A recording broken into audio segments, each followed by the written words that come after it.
Psalm 63 verses 2, 3-4, 5-6, and 8-9. My soul is thirsting for you, O Lord my God. My soul is thirsting for you, O Lord my God. O God, you are my God whom I seek, for you my flesh pines and my soul thirsts like the earth, parched, lifeless and without water. Thus have I gazed toward you in the sanctuary to see your power and your glory, for your kindness is a greater good than life. My lips shall glorify you. Thus will I bless you while I live, lifting up my hands, I will call upon your name. As with the riches of a banquet shall my soul feed, and with exultant lips my mouth shall praise you. You are my help, and in the shadow of your wings I shout for joy. My soul clings fast to you, your right hand upholds me. Psalms 61, 62, and 63 were probably written in the barren wilderness of Judah, at a time when David was seeking a place of safety, during his son Absalom's rebellion. Absalom had the favor of the people and declared himself king in place of his father David. Even David's chief advisers deserted him. David longed for a friend he could trust, so it is no wonder that he cried out, "O God, you are my God. I seek you, my soul thirsts for you." When David says, "My soul thirsts for you," he is comparing his physical thirst, his need for water, with his spiritual thirst and his need for God.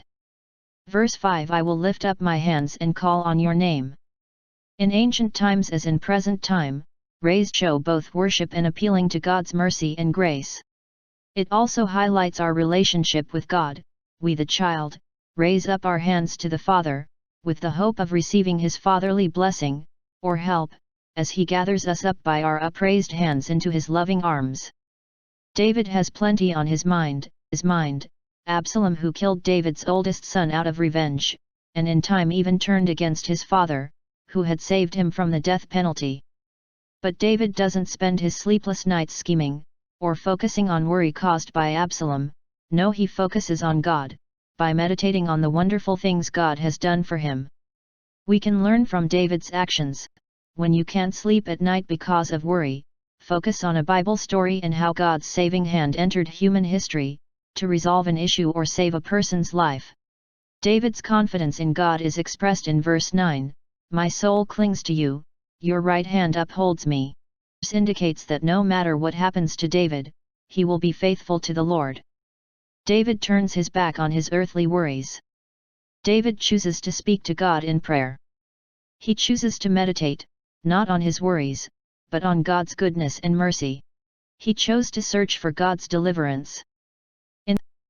In the end, David says, "But the king shall rejoice in God, because he, like the little child with upraised hands, seeks the joy and protection the Father will certainly provide." Jesus loves me, this I know, the Bible tells me so.